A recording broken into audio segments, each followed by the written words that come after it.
बच्चों, कैसे हो बेटा। मैं हूं आपका मैथमेटिक्स इंस्ट्रक्टर फिरदौस सर। आज के डाउट क्लास 5M क्लब के डाउट क्लास के 2 असाइनमेंट जो मैंने डाले थे बेटा, उनका मैं आंसर यहाँ पे बताने जा रहा हूँ बेटा। कौन सा ट्रिक उनमें अप्लाई करना था। पहला हमारे पास 3 ट्रायंगल्स हमारे पास दिए गए थे बेटा।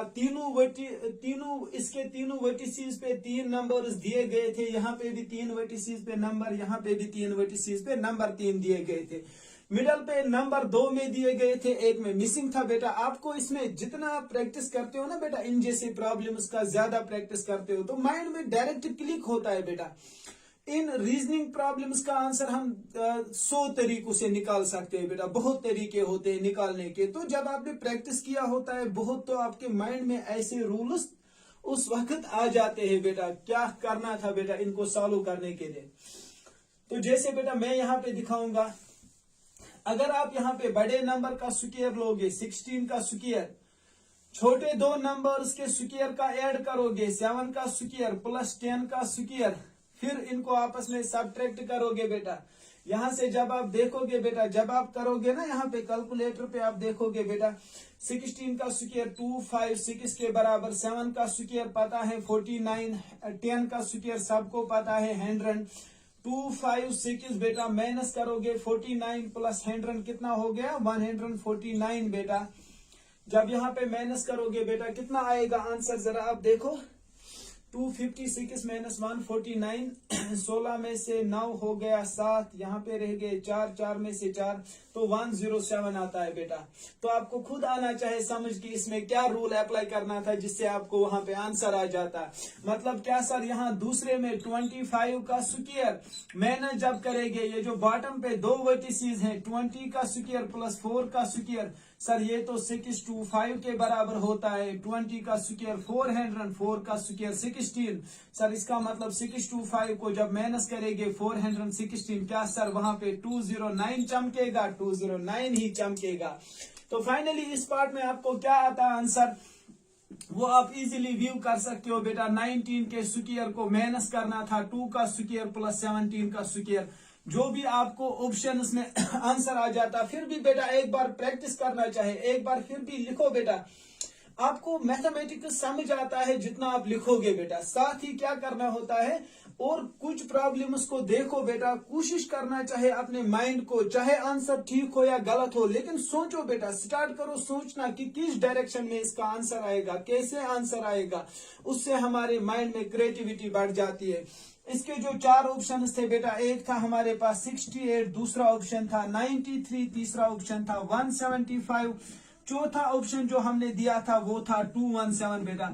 4 ऑप्शंस में मैंने तो अब आंसर बोला है बेटा। कौन सा आंसर इसको करेक्ट है बेटा, वो आप मेरे कमेंट सेक्शन में लिख सकते हो। ये था हमारा आज के डाउट क्लास का असाइनमेंट 1 बेटा। अब नेक्स्ट बेटा,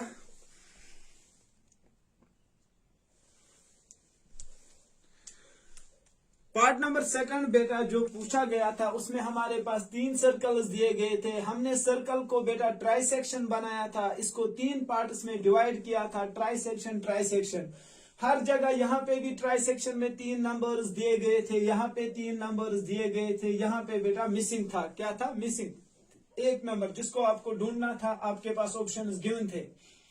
तो अगेन सेम मतलब चीजें बेटा, जितना आपको प्रैक्टिस होगा। और साथ साथ में एक बात कहूंगा बेटा, कभी भी ऐसे क्वेश्चन को देखते हो ना बेटा, डायरेक्ट मत आंसर देखो, पहले एक लिस्ट ट्राई करो बेटा, चाहे वो ठीक हो या ना हो बेटा। कम से कम 5 मिनट को प्रैक्टिस करो बेटा। 5-6 तरीके अपनाओ, कहीं इन 2 नंबर का मल्टीप्लाई, कहीं इन 2 नंबर का डिवाइड, कहीं इन 2 नंबर का स्क्वायर। ऐसा चीज तो नहीं है बेटा। जब समझ नहीं आए बेटा, लास्ट पे आप देख सकते हो कि इसका आंसर क्या था, उससे भी थोड़ा सा हिंट मिलती है, ठीक है ना। लेकिन पहले 5-10 बार प्रैक्टिस करो बेटा, उससे माइंड में क्रिएटिविटी बढ़ जाती है। जैसे आप यहाँ पे देख सकते हो, सर ये जो नंबर यहाँ पे मतलब गोल गोल घूम रहा है, सर थोड़ा सा माइंड में मतलब एक आइडिया आ जाता है। सर ये तो स्क्वायर नंबर्स हैं। Sir under root of 81, sir 9 का स्क्वायर, स्क्वायर रूट कैंसल हो गया 9।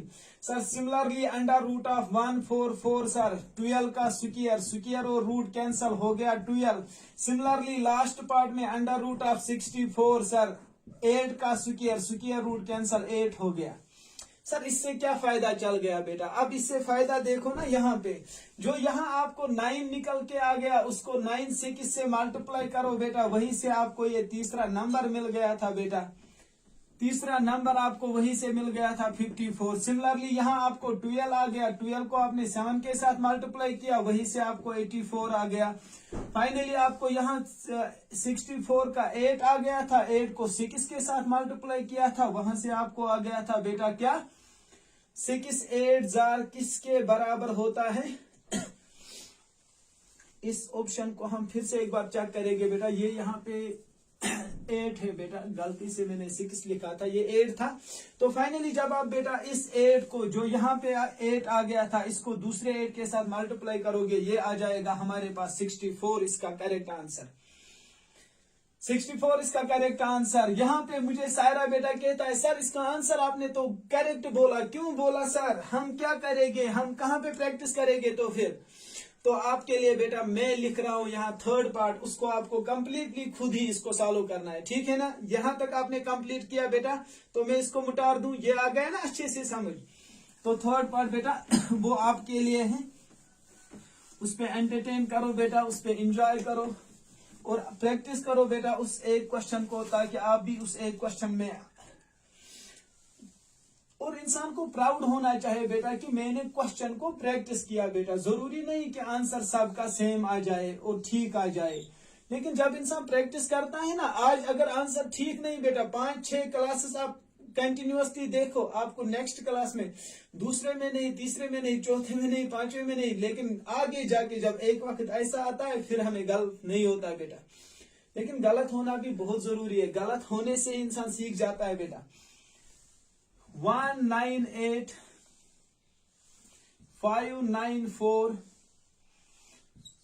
यहाँ पे क्वेश्चन मार्क बेटा, यहाँ पे 66। ये हमारे पास एक सर्कल है, हमने इसको 4 हिस्सों में बांटा है, 3 हिस्सों में नंबर्स दिए गए हैं, एक में मिसिंग है बेटा। हमारे पास जो ऑप्शन है वो है 11 सर, दूसरा है 14, तीसरा ऑप्शन है हमारे पास 22, फाइनल ऑप्शन है हमारे पास 33। सर आपने एक बात बोली कि गलती होना भी जरूरी है बेटा, ये वैसी बात नहीं है, आप इस पे ज्यादा फोकस मत करो। मैंने बोला जो जब इंसान को जिंदगी में कोई ठोकर लग जाती है ना बेटा, उससे इंसान को जो सबक मिलता है ना, वो कहीं और से नहीं मिलता है बेटा। इंसान को जो भी मिस्टेक छोटी छोटी लाइफ में होती है, उनसे इंसान सबक सीखना चाहे, उनसे इंसान को वो एक्सपीरियंस जो मिलती है ना, वो बहुत मुश्किल होती है किसी और जगह से मिलना। तो आप ट्राई करो बेटा, छोटे छोटे रिस्क जो होती है ना, वो लिया करो बेटा, हाँ? डरना नहीं होता है। रिस्क एक तरीके की ये भी है कि टीचर बोलता है क्या सब बच्चों को समझ आ गया, जो आगे होते हैं ना बहुत काबिल बच्चे, यस सर, हम पीछे से डर जाते हैं कि हाथ हैंड रेज करे अपना, सर एक बार फिर से रिपीट करो। ये बच्चे में हिम्मत होनी चाहिए बेटा, ये छोटी रिस्क लोगे ना, इससे आप बड़े एक बार आपके लाइफ में, मतलब आप फील भी नहीं कर पाओगे कि एक बार आपका यही जो हैंड रेज करना बेटा, फिर बोलना कि सर एक बार रिपीट करो इस क्वेश्चन को। ये जो हिम्मत, छोटी सी हिम्मत थी बेटा, ये एक बार कितनी बड़ी ताकत बन जाती है आपके लाइफ में बेटा। तो यहाँ पे बेटा हम देखेंगे इस क्वेश्चन में, आपको ये क्वेश्चन है आपके लिए बेटा, आपको इसको खुद सॉल्व करना है और इसका आंसर जो भी होगा वो मेरे कमेंट सेक्शन में लिखना है। फिर भी मैं आपको एक छोटी सी हिंट बताता हूं, अगर आपके पास यहाँ पे ABCD नंबर से एक छोटा सा हिंट बताता हूं जिससे आपको आइडिया आ जाएगा। A को डिवाइड करो B से, जो भी वहां आंसर आ जाएगा, मानो वो आंसर आ गया F को डिवाइड करो C से, वहां से जो आंसर आएगा ना वही D है बेटा। तो ये इसका हिंट है बेटा, आप इसका आंसर जरूर कमेंट सेक्शन में लिख लेना बेटा, जो भी आंसर आपको लगेगा अच्छा इसका होगा 4 ऑप्शंस में। Thank you for watching the whole video, खुदा हाफिज।